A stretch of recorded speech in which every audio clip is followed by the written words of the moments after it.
really warm welcome back to Beyond the Norm. If you're watching this on video on YouTube or on the video stream on Spotify, you're going to see my new studio setup. I am delighted to be away from the office desk and back in this new hot seat, which I am very delighted to be sitting in my grandfather's chair, which seems very systemic and an honouring of my beautiful granddad, Tom O'Kelly. So you're really, really, really welcome back to this new setup. I won't call it a new season because I don't do seasons. I just keep recording. And for those that are listening, not without video, you are also warmly, warmly, warmly welcome back. And today's episode is going to be really something that you and I experience all the time. And we often forget the impact that it has on us. And we are quick to dismiss it and say it is a part of life um, and all the cliches around change. So the episode really is, what are the things that nobody tells you about change?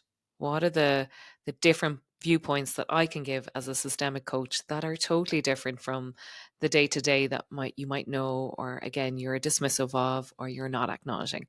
We're going to go through them one by one and just have a conversation and really, I suppose, take that time to reflect on how it really impacts you. This episode can be consumed when you're driving, when you're walking, anywhere that you have time to contemplate and reflect. Ideally, not in bed. The trigger warning with my voice is that I'd have not a female tone and not a male tone. I have somewhere in between, and it is a tone of resonance that some people find quite hypnotic. And as a result, I would advise you not to be lying down if you really want to consume this episode. So I often find kitchen work, or when I'm doing my jobs on my Saturday, I throw on some podcasts, and I hope to be your company for whatever you're doing whenever you get to listen to this. It is being recorded in October 2025, so you might be listening into the future, and wherever you find this episode, it is your divine order and divine timing to hear it now. So you're warmly welcome. So sit back and enjoy this episode.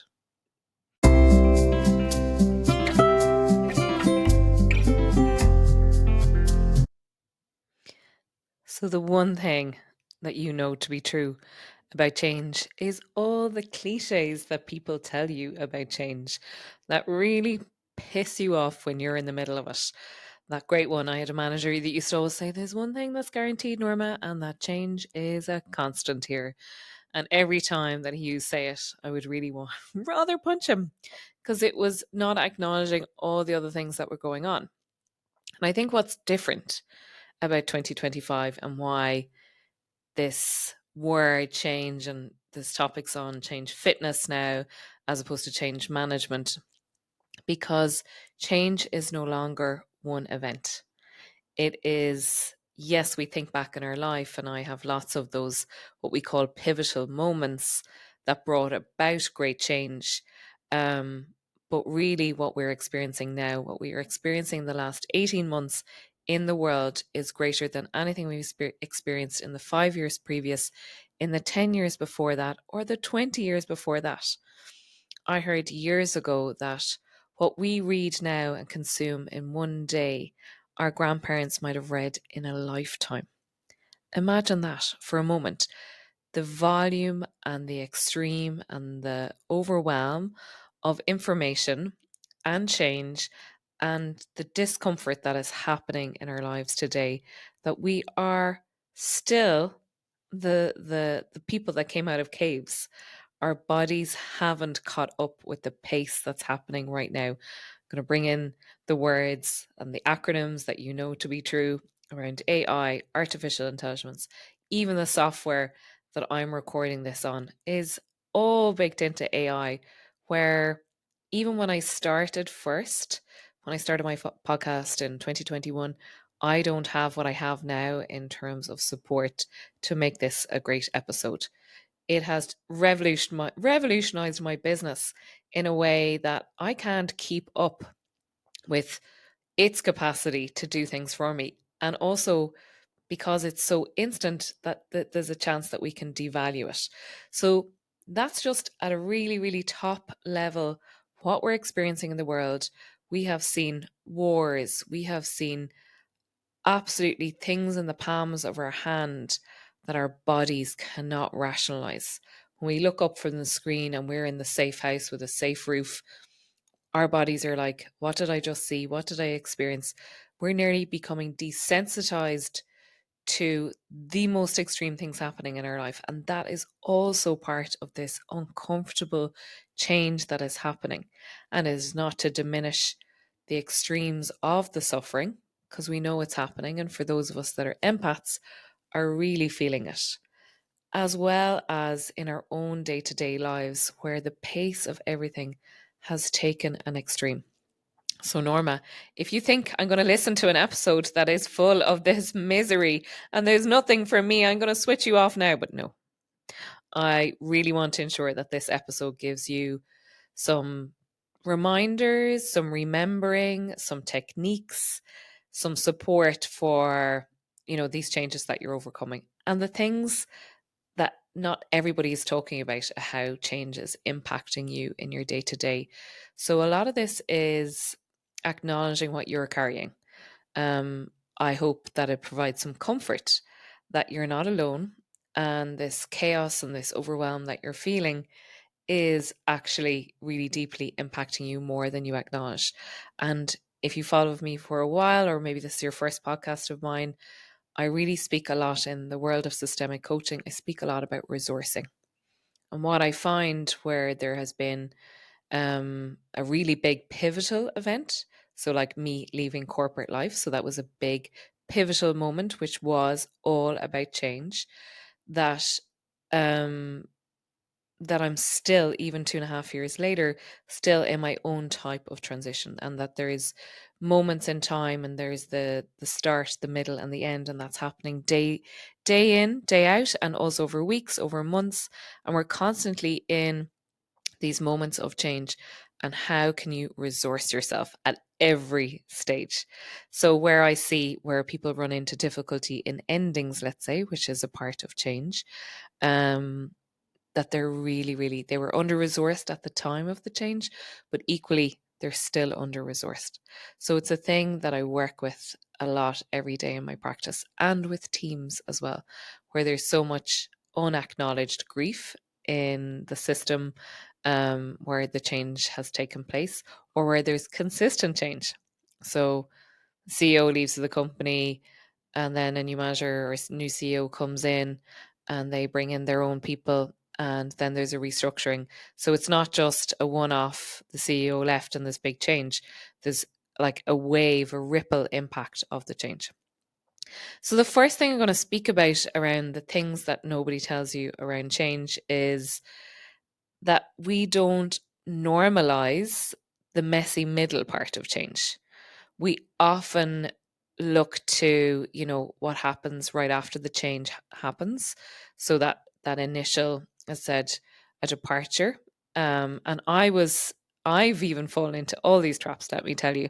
And I'm going to use the example of me leaving corporate life as one of those pivotal changes in my life that I'm still very much in. Even 2.5 years later, I left in July 2023, and I had I would say, a 5-year transition up to that leaving point. So for 22 years in corporate life, that I knew those last 5 years that I was wanting to get out, and that I had a plan, or so I thought, part of a plan at least. In hindsight, was I ready?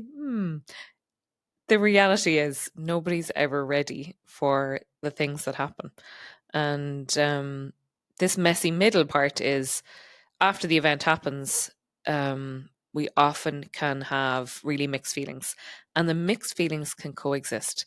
So if you're in, let's say, the beginning of a change where maybe you've been let go, maybe you're going through the loss of a loved one, or even a divorce, or a change in circumstances where your children have gone to college, any of those things, a return from mat leave, and you're in the early stages of the aftermath of that change, the mixed feelings are really, really, really, really interesting here, because most of the time we think in polarities and we think, oh, well, if I'm grieving, there's no relief. Or, if there's joy because I'm so relieved it's over and it's done and I'm out the other side, that we can't be sad. So the reality as a human and our human experience is that we're actually dealing with a lot of things at the same time. A great one, and this one is anticipatory grief. So if you have ever cared for somebody and they're dying, and you're cognizant that they're dying, you're losing a little part of them every day. So if you've seen them suffer, and I really, really am familiar with this story for myself and nursing and caring for my mother, in the end, I was losing a little part of her all the way along in her cancer diagnosis. But actually, the imminent moment that she died, and in that change of from living to death, is relief. And it feels so wrong and it feels so guilty. But we have this guilt that we're relieved that somebody has passed, but we're relieved because their suffering is over. And at the very same time, you're absolutely devastated and you have the grief has begun. So we're holding lots of different emotions at the same time. That's an example. Equally, when I left corporate life, when I had that initial absolute relief, I was so relieved that it happened in the end and that I was leaving and that I had left. But I had no concept that I would have grief and a loss of the belonging in a system, and that I really struggled around identity at the start. And I had no concept that even long after the fact, that grief would come up again over these 2.5 years. Grief of the loss of salary, grief of the loss of teammates, grief of the loss of belonging as a part of a system or a brand, or being able to pick up the phone and say, I work for such and such. And now nobody giving a shit, when it's just you on your own. So there's loads of different times in my messy middle. And I would say I'm very much in a messy middle cycle, and it's really awkward and it's really uncomfortable. So I've spoken in this last few months. I definitely think I'm at another ending. Um, and within my ending, I'm in a messy middle. So we're constantly in these cycles, and these are the cycles of nature. So we are replicating. We're in Samhain now, for anybody who is listening in October, November period of time. And and this is where the Cailleach, which is, this Irish mythological character who represents the return of winter. And she's our friend, even though she might appear scary and like a witch, that the Cailleach teaches us about these liminal spaces. And Iha Sauna, which is Samhain, which is the Irish for Halloween, and we are the origins of Halloween, was the veil was really thin between the living and the dead. We have this liminal space in between. So we talk about liminal spaces. The Cailleach was such a great example of a shapeshifter. So she played with the transitions and with the messy middles and these thin veils, and how, for those who are really into representative energies or archetypes, right, is a great example of a representative energy. So the Cailleach, how do we take something like the representative energy of the these this liminal space, these change makers and shapeshifters, to help support us in our messy middles? And because this season of the turning to the dark, right? So we're losing time, and the time change, and we're going into this period of darkness. Is, what do we bring with us that will support us? And I think the biggest one for me has been compassion. And I talk about tenderness because we're unfamiliar as a child with the word compassion. We didn't know what it was like. So how do we be tender and soft with ourselves? Because in those messy middle moments, the often case, we want to push through, we want to brace ourselves, we want to be like, come on, let's get on to this next thing. I fucking hate this discomfort. And what we forget about is acknowledging that in the middle part, in this threshold, in this thin veil is this discomfort. And in science, we see this again and again, where there's this absolute chaos before there's coherence, before there's balance. So, how do we remind ourselves to take a breath, to allow those exhales, to soften with a mantra that says, I'm right where I'm meant to be. And although it's hard, I'm still making progress.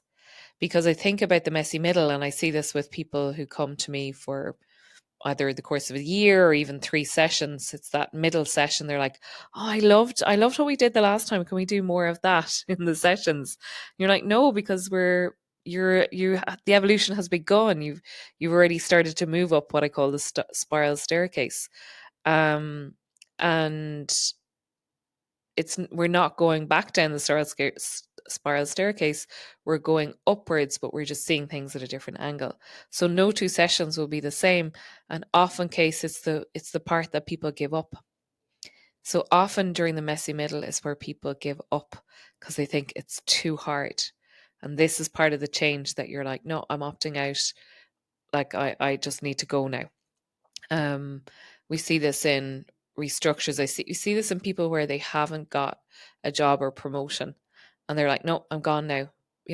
They've no time for their employer. They've been hurt. They haven't been recognized for their contribution, and they just say it's time to go. And often case it is, and it might be time to go, but it's also a time to get support and reflect and think, actually, if I could just be discerning about this, it might be worth my while staying for another 6 to 12 months and do it more on my terms as opposed to feeling I need to leave now. So there's something about this awkward liminal space that rarely is talked about in change, that the biggest word here is patience. And it happened to me in my 20s. I'm going to give you a great story. So, and I don't think I've talking openly about this one. So in my I think I was 20, 26, maybe 25, 26. I also started my own business. Yes, I've never spoken about this. So this is not my first business. This is my second business. So I was one of those really confident 20 something year olds, I would say. When I say confident, I had always had bodily insecurities because I probably had the starts of my endometriosis was flaring around this time. But um, with the support of my brother and my dad, it was very much like, maybe you should go consulting. I already had lived in Paris. It was during the boom, right? There was so much money around and everyone was building houses. So I set up a limited company and I sold my marketing and sales services into small companies in the Limerick and Cork area. For those that are in Ireland, that's in the south of Ireland, and or those who are not from Ireland, rather. So I was down and I was working my ass off for little money, um, but and I was working directly for companies, so it was more a contracting setup really more than anything. Um, and it was January. I was only maybe in that contracting position in my own business maybe for 4 or 5 months, and we got to the January, and the business I worked for was a wine and water company. And they rang me on the 2nd of January. I was probably due to go back to work on the 3rd. And they said, you know what, we don't need you this month. And I was like, what? Huh? I couldn't believe it. I was like, I'd made no provisions in terms of saving or in terms of really, really making preparations just in case. And I got so scared. I became so vulnerable all of a sudden that I had done this thing and it wasn't the right thing. And got through the next few months, but that really, really, really scared me. And I hardly had the business 12 months when I shut it down and I ran back to work. And I often think, what if, and I don't have regrets. I absolutely don't have regrets because what came next was absolutely amazing. I ended up working for Nokia. I had probably the best years and the most favorite team and most favorite time in life. Um, but I often wonder, like, I was so scared of the fear of insecurity then, that if I'd overcome that then, that right now my insecurity and self doubt around money or earning, that I might have overcome that then. but I got really afraid and I got really vulnerable, and I ran back to the safety and security of corporate life. And I think this time, 2.5 years now into this big experiment that is my business, um, it continues to, would I say it's getting harder? In some ways it is. In other ways, I'm more determined than ever to keep going. But that same pattern is coming up again. So I'm left feeling with the same feelings of this messy middle, and this idea of, can I hold my wished, as we say in West Limerick, can I just, you know, remain and stay here in this discomfort before I just avoid it and run away? Again, a tendency that I might have. So or actually just go all quiet and actually be what's the word, like just really gone and not present to what is actually happening. So when we stay in those messy middles, everything can change, and it's really, really, really important to look at compassion and patience, and can I stay in this discomfort a little bit longer, because what's on the other side is pretty special. And the last time I didn't stay in it long enough, but I was young, I was in my 20s. Now it's different. That I'm willing to, I think later in life, that you're like, no, I'm going to look back when I'm 80 and look back on this time and say it was worth it, even though it did cost you a lot at the time. So I think, that's one to really, really, really consider if you're in a really period of discomfort. Can you resource yourself in the discomfort and the pain that you're in now, as long as it's not costing you too much? And your health is a big one. It's a big indicator. Um, the next one I want to address really is that idea that change is a one-off event, and that it's one and done. So, so often in change management, they're working up to, in marketing, like a big rebrand would be a big point of change. And an often case, what comes afterwards is where the complexities come in, and the change isn't a one-off event. It might appear that there's a shiny brand new logo, and we're like, we can, I suppose, clap our hands and say well done and move on next. But it rarely, rarely, rarely, rarely, rarely is. So we're in that process now of continual change. So it's not a no longer a one-off event. It is continual. So how do we resource ourselves for this continued change? How do we stop these business myths and this, even I had a query this evening of somebody who's just gone back from maternity leave, and there's been a restructuring. So she was working up to her big return post maternity leave. And I would work with a lot of people in that sphere, and she's come back to a restructure. So she's had double big changes and not feeling like she belongs or she's a part of it. So, how does your practice of saying, if I can just settle and resource myself and get the help I need right now, that I will be okay, but this is very hard. And so often we either run away or we ignore the pain. And it's what we do. It's like how we hit the alarm clock in the morning. We're more likely to run away from pain than stay and sit in it. And I'm not talking like Catholic, like self-flagellation, like really punishing ourselves with pain. I'm not talking about that.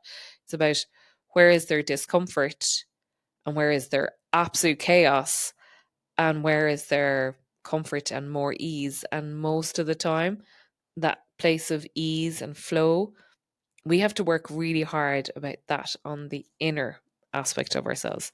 We're not going to get it from a lot of the environments we're in right now in the everyday living, what I call the 3D body.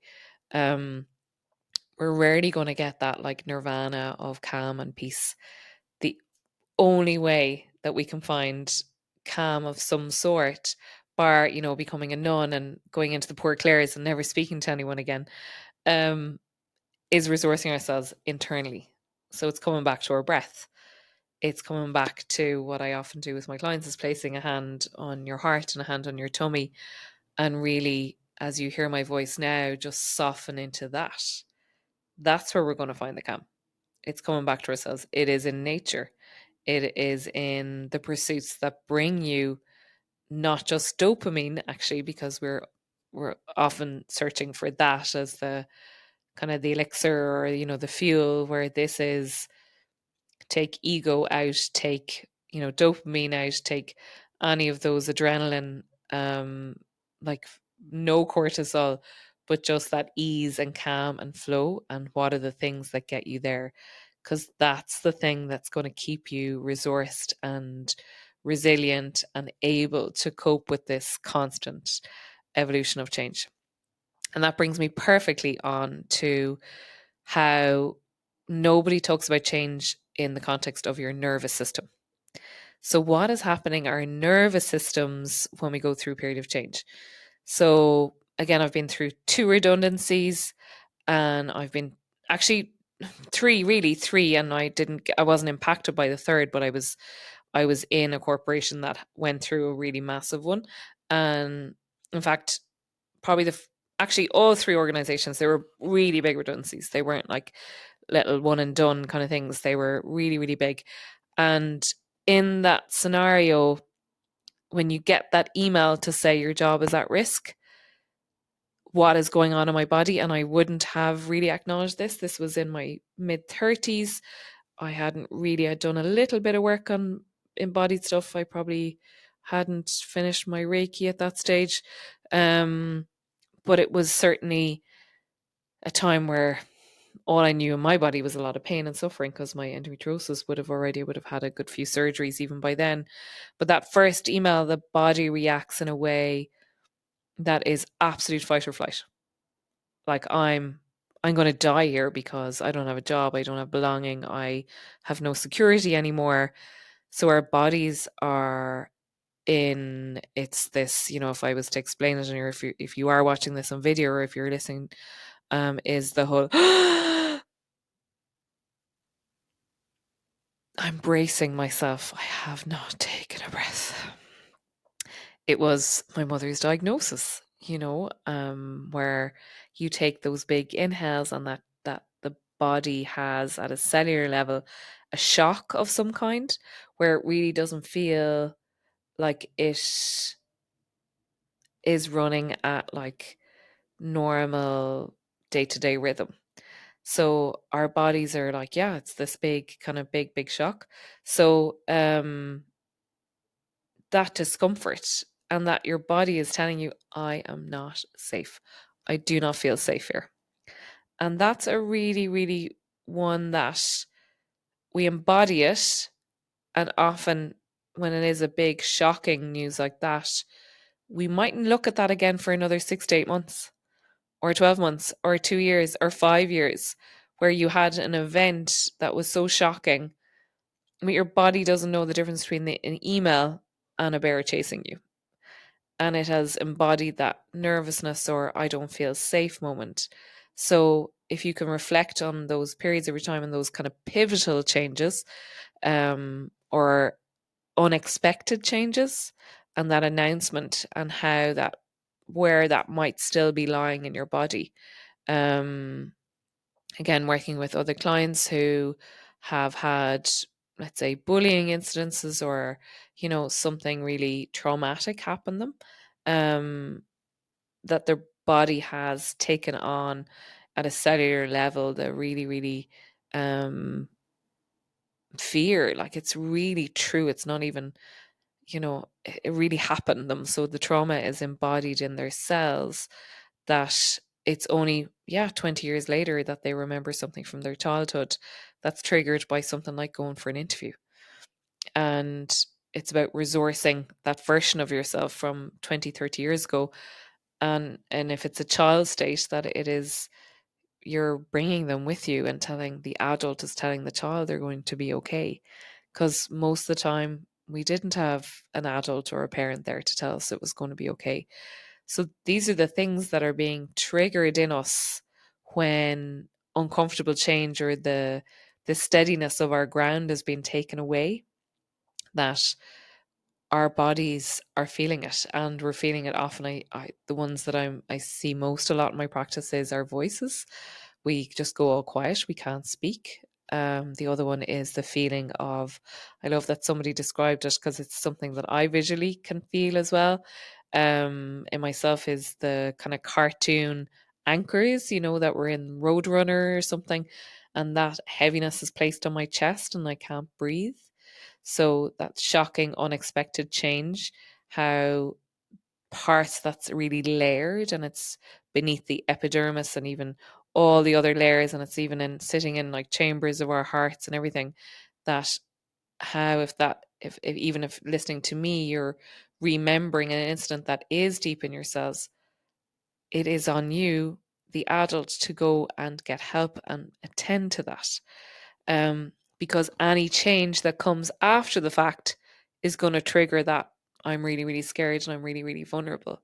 So knowing what your where your patterns in what has happened to you in the past, where that can be awoken again because it's deeply ingrained in your body. So your nervous system is often scanning for danger. And when something like a change event, as said, a change or consistently every day is different, every week is different, every month is different, and there's always the unexpected happening, you can be pretty damn sure that your body is giving you information: back pain, neck pain, headaches, irritable bowel syndrome, all of those things. And this is where, as you, the adult, is saying, I need help with this. I need to speak to somebody, where a paid psychotherapist, um, a coach that is really well versed into trauma, and knowing that you're not alone and your body has information to share.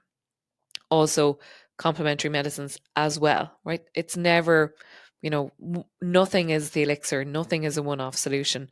You're starting to know in your body, what do you need. Um, the next thing I want to talk about is that idea that change has a ripple impact, and it's not just on you. So, I say that directly in, let's say your father had an event that happened to him when you were a child or a teenager, and the ripple impact on how you saw him react. You have loyalty to that pattern on how he reacted. That if you have a similar change, or actually a change that has left you feeling the same thing as your father or mother, that ripple impact has gone through your system, inherited from your love and loyalty of your family. Let me give you an example. So my mother had a very challenging end to her corporate career, I would say. Um, and that bad taste that left in her mouth, I know I had a challenging ending in my corporate career as well. And I think I'm really loyal to my mother. What patterns of hers did I take and which were my own? So the ripple impact. So when it's a redundancy, that the children are watching.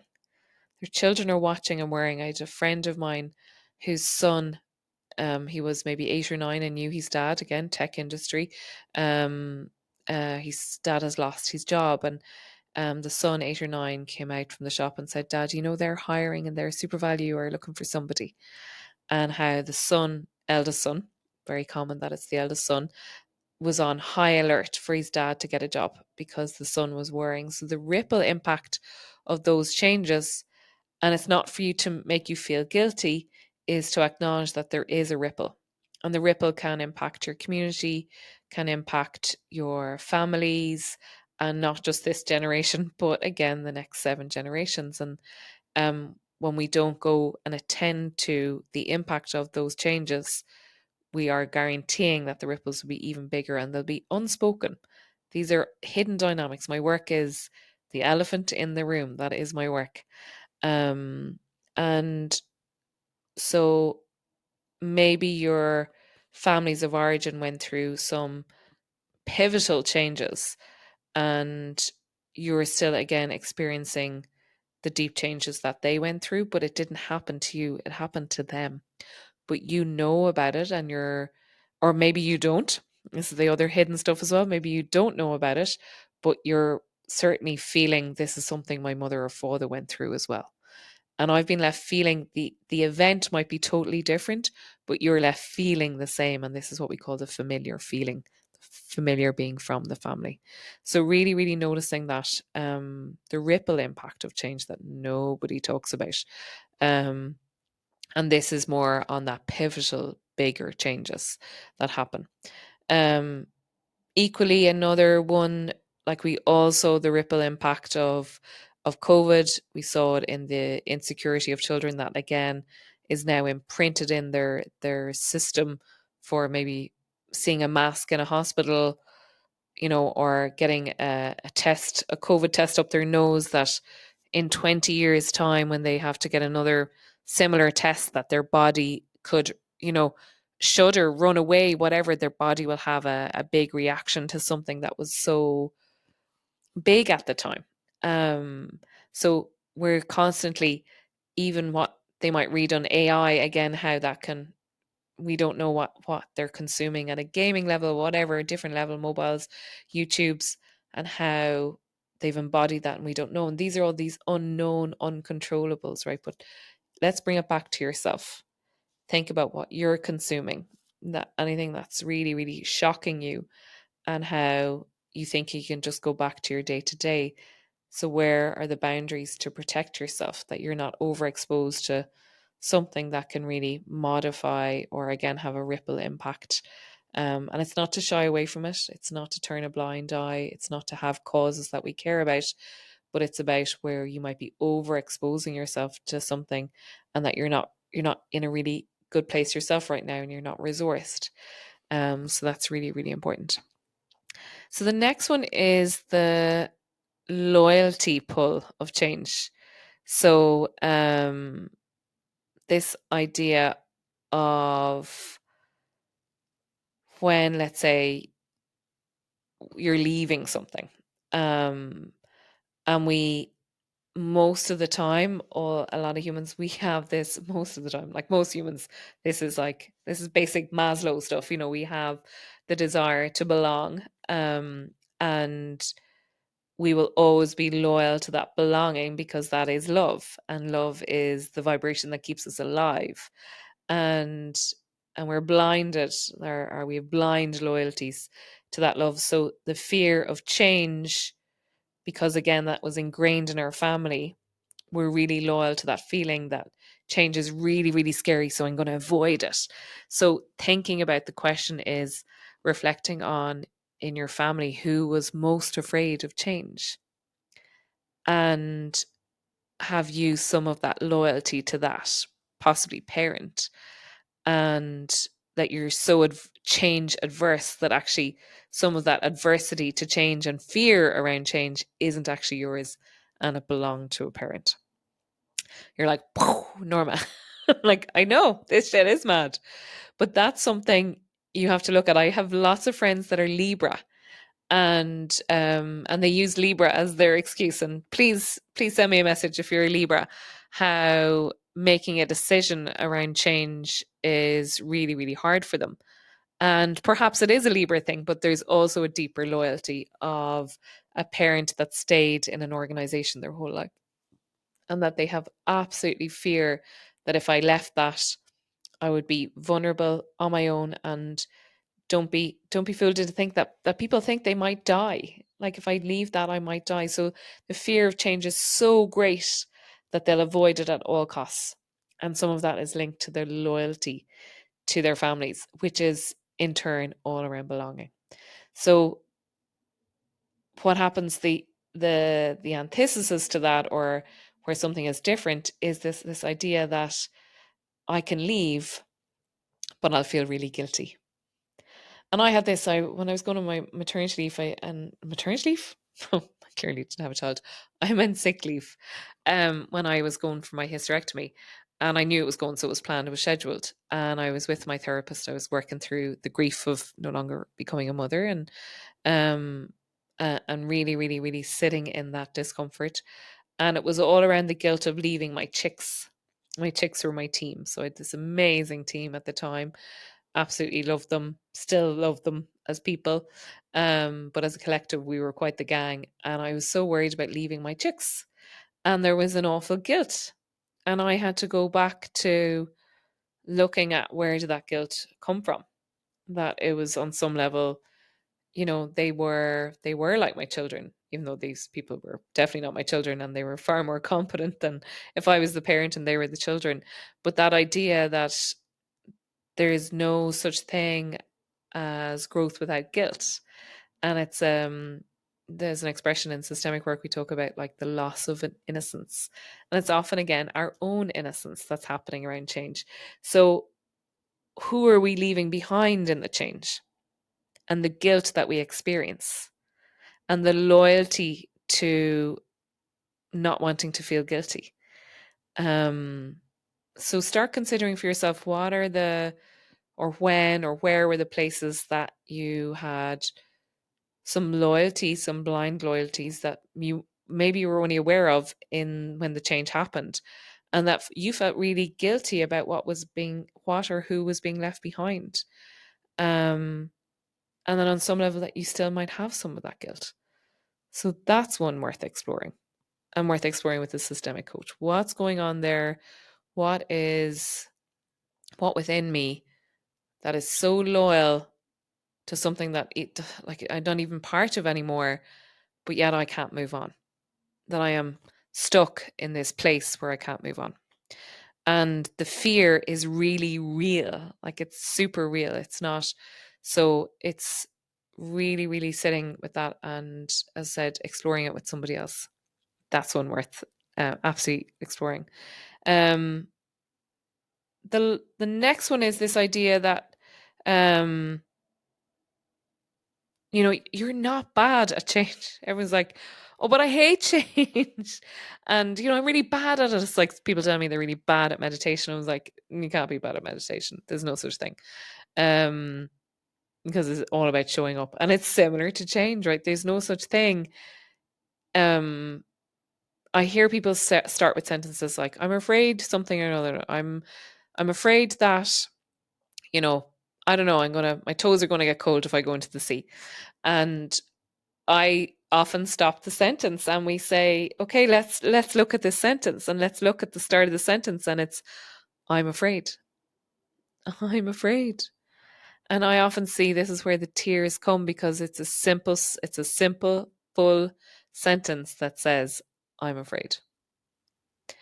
And when we admit to being afraid, there's something in our body that goes, ah, and there's a softness and something that allows us to acknowledge what's actually going on behind this. So even when we say that, there's fear around change, and we use different words, cautious, all those different words around change, that actually at the heart of it, right? So there's our heart speaking. The simple sentence is, I'm afraid. And this one I know. This one I still know. It's even the resistance to record the podcast. I'm afraid that I'll come across too vulnerable and I don't have my shit together.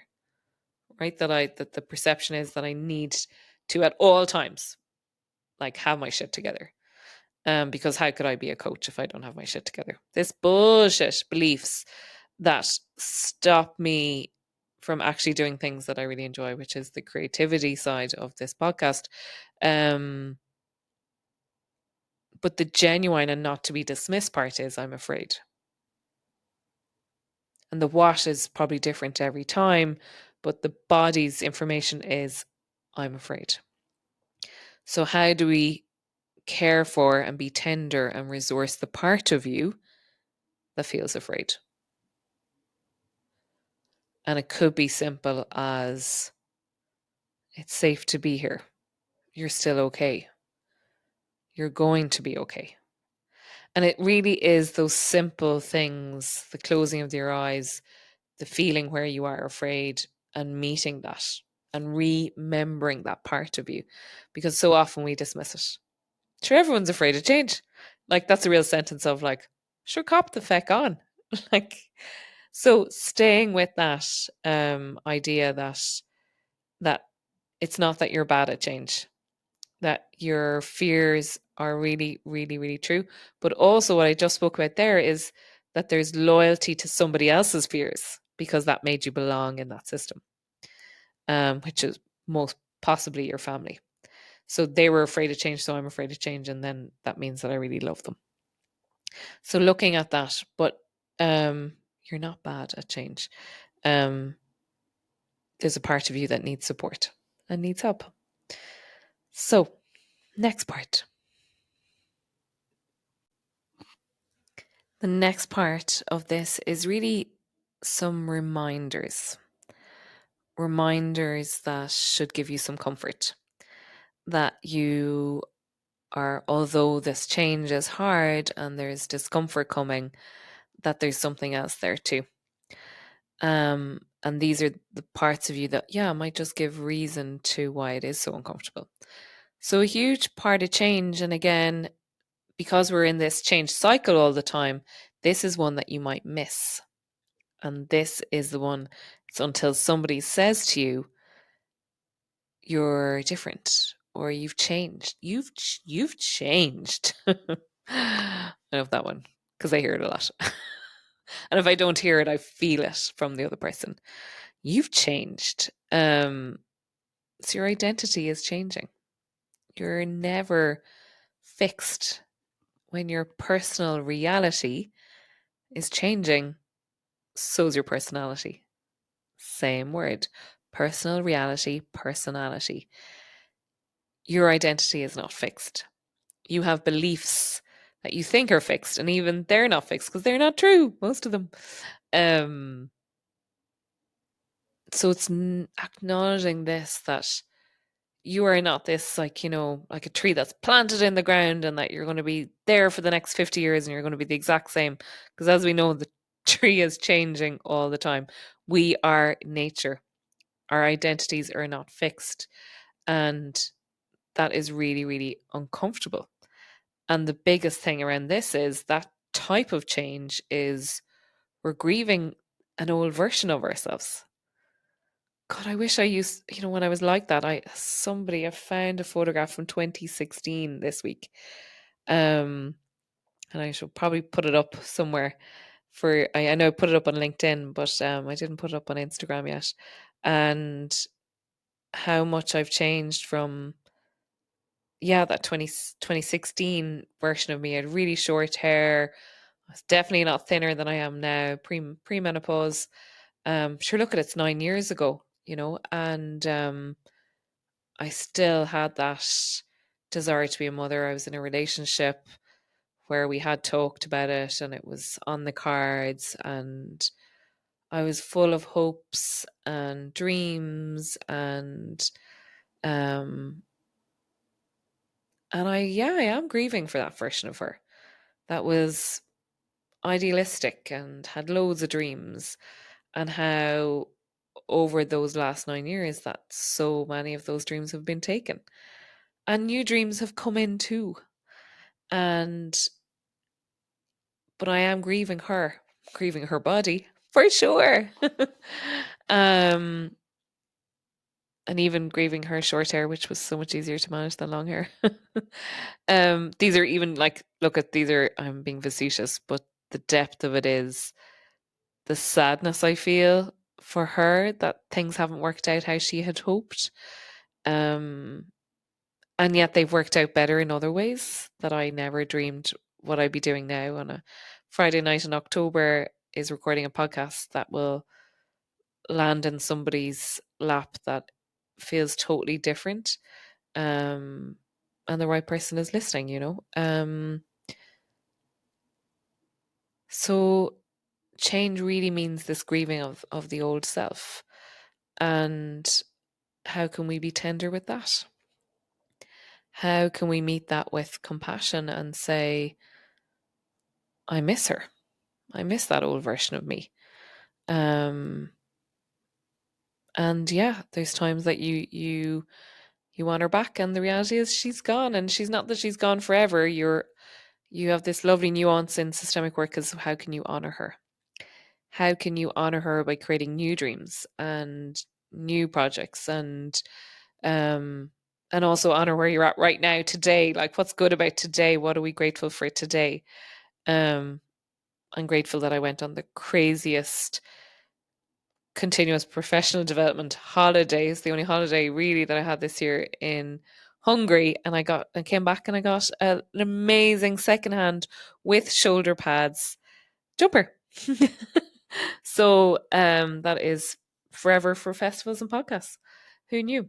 So and yeah, I got to go to Budapest, which I never thought I would get to. Certainly 9 years ago, I wouldn't have. I didn't even know what a constellation was. I didn't know what any of the stuff that I'm doing now. When you think about it, it's just been so transformative and so changing and so uncomfortable. So yeah, I am grieving a former version of myself. And that grief, nobody talks about the grief of the loss of an old identity, and how, again, just reflect on what parts of you and who are you grieving. Are you grieving the innocence of the child, of that little girl who had high hopes and dreams, and some of those things didn't or haven't taken place yet? And one thing about grief that we need to acknowledge, even and including in this context of change, is we're often grieving for the things that didn't happen us, not for the things that happened us. Because so often we only hear about, oh, well, I lost this, this, and this, and we're naming the thing we lost, when the grief is, I didn't get to. And I will definitely include the I didn't get to become a mother in my loss of the identity there, because I'd hoped for a really big role in life that didn't happen and won't happen. So we are in grief.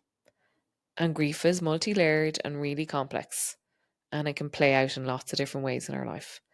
So acknowledging that about the change, I spoke about the woman going back from maternity leave and then hearing that her job is restructured. She's definitely grieving who she was before, and now all these changes, motherhood and the job that she didn't want, or so what is happening there? And how can she be supported in that transition? Because there's huge loss of grief. I think I see it in mothers whose children are growing up and growing out and moving on, that loss of identity. Who am I now? If I'm no longer caring, when we're the carer and we lose that role, again, our desire for belonging will always be there. So yeah, just let that one settle, and come back to that one. The next one that I have here is the temptation to rush each stage in the change process. Um, so hands up, the queen of, let's get this fucking pain out of the way and get it done. Um, and it goes back to the first piece of this podcast where I spoke about the messy middle and having the patience to stay in it, because what comes out of the chaos is pretty amazing on the other side. Um, and when you rush all the stages, and in particular that middle stage and the thin veil and the transition phase, that you're skipping the body's way of catching up as well. And again, our societies want us to rush and hurry and be productive. So the biggest act of rebellion against the nuttiness that is this world is the pause, and is the breath, and is the slow the fuck down. This is a woman I follow on LinkedIn, an English woman, and she had a heart attack at a young age, like I'm talking late 40s, early 50s, and she had a crazy, crazy life, and she'd been traveling and she was jet lagged and she'd been feeling the strain, but she ignored it. And she has a whole campaign called Slow the Fuck Down. I love it. I love when I see her hashtag on LinkedIn. Um, because it is that we think we have to rush. We see these, like, even in the 80s, we watch something in New York, them all rushing into the office, rush, rush, rush. We have this culture of rush, and with change is no different. And again, when it's the change within a system, so within a work context or a school or whatever system, faith-based concept, when you're rushing change, um, it probably doesn't stick what you need to happen. Prime example, Mr. T, the prick of all pricks, trying to rush more negotiations. And yes, there is a deadline because people are dying, but it's the bulldoze attitude of I'll come in and fix it. Um, and it's not helpful. So how do we slow down? And I'm not talking about macro like months of waiting. I'm not talking about that. It's the comfort and ease that you can get in just taking a breath in the discomfort. And that's where I really, the cold will always be that resource for me, because I've had to train to find comfort in the discomfort. And and when I can do it in the water and in the ice, I can do it more and more in my life. Doesn't make it fucking easy. Don't be fooled. Don't be fooled by Instagram. Full of shit. I'm not talking about mine because I'm far too honest. Um, yeah, these fucking transformation stories online, they absolutely piss me off. I went from 5K months to 10 million months. You did in your arse. You didn't do that overnight. Change like that takes time. And the temptation to want to rush through the stages and overcome the pain and just get to the pleasure, um, it don't work. Not long term.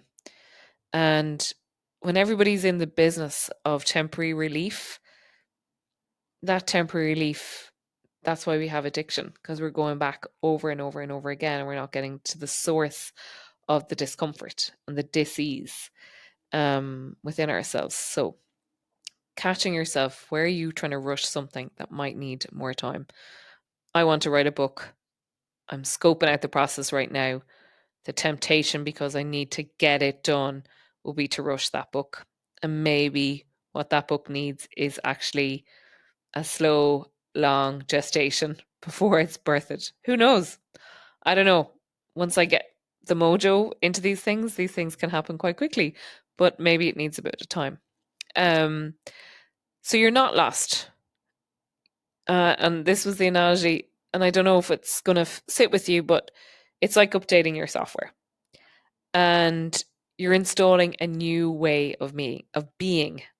And in that point in the installation of a new software, everything goes blank. Like it's like, what the fuck? Oh my god, my laptop's not going to turn, or oh my god, my phone is gone. And yet there's something happening in the background. This is the thing to know, that you are being updated, you're being leveled up in this change. And it needs patience. It's like waiting for the pint of Guinness.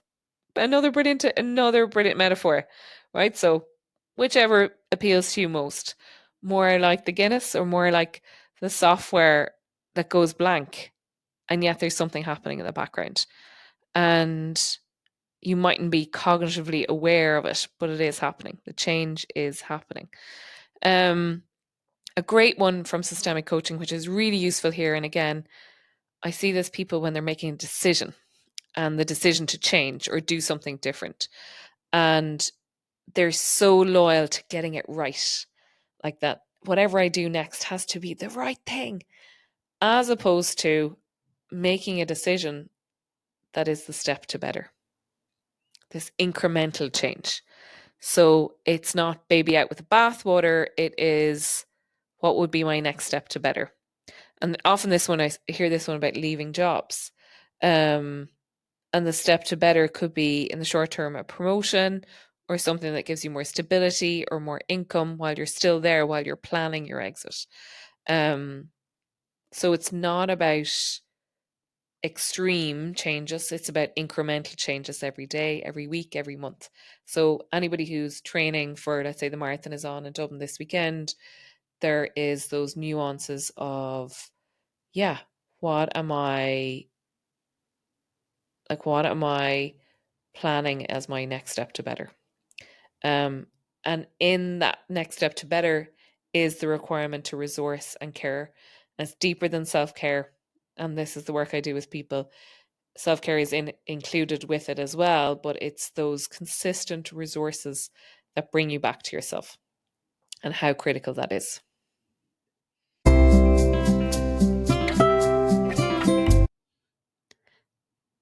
Thank you so much for listening to this episode. I really hope you've gotten something from it. And I have a favour to ask. And you know me, that I struggle to ask for help. So these are big favours. They might be little to you, but to me, they really, really mean a lot. Firstly, can you like this episode? Can you share it with somebody that is going through a difficult transition or change that really needs to hear that they're not alone. Can you rate and review this podcast, whether you're on Apple or Spotify? Can you leave a comment or something that, gives this the power? If you're watching on YouTube, again, a like and a share can go a really, really, really long way. Thank you so much. Also, sign up for my newsletter. This winter, I am launching a project called the Wintering Project. And in that, I'm doing 3 90-minute calls as well as support through a WhatsApp community to help resource you for slowing down this winter. It's impossible in this constant period of change to come back to what I was just talking about, that ease and that calm. And during all that chaos, how do you care for yourself? And it is a simple proposition. Check it out on my Instagram stories. It will be launching, or it has already launched, and the first calls are happening in early November. So, this is my absolute pleasure to get back to these podcasts. And although it has taken me a little bit extra longer than I had hoped, I really, really hope you enjoy this episode and check out all the back catalogues of episodes since 2021, including meditations, including way more systemic insights. There's a one all about my purpose that talks about my whole story that I recorded again last year in 2024. That might be useful. And one of the most popular ones is the 5 secrets to a healthy balance. This will be a brilliant next episode for you. And it was recorded around this time last year in October 2024. So I hope you enjoy that one too. Have a super, super time. Can I say that? Or can I say just mind yourself, actually? Just go gently and everything that you're carrying, that you're not alone. And there's people like me that can see all of you and know that you are doing your best. And mind yourself and be careful. Take care.